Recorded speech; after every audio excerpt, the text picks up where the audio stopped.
ये इलाका जो है दरिया हुंजा के किनारे हम खड़े हुए हैं।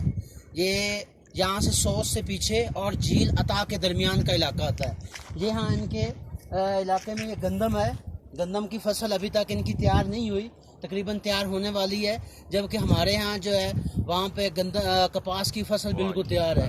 यहाँ पे बिल्कुल सीधा पीछे हमें बाग नजर आ रहा है, ये इनका खुबानियों का और सेबों का बाग है। ये दरिया हुंजा का किनारा है, यहाँ पर ये खुबानियों से गंदम काटता है। ये बिल्कुल पहाड़ों की चोटियाँ हैं, ये खुश्क पहाड़ है ज़्यादातर, लेकिन यहाँ पर सर्दी होती है। और उसके अलावा यहाँ से जैसे थोड़ा सा हम आगे जाएंगे तो ये इलाका अता झील का और हुंजा वैली का आएगा। बहुत ठंडा इलाका है और इससे आगे गिलकत का इलाका है, वो तो खासा गर्म होता है। Thank you.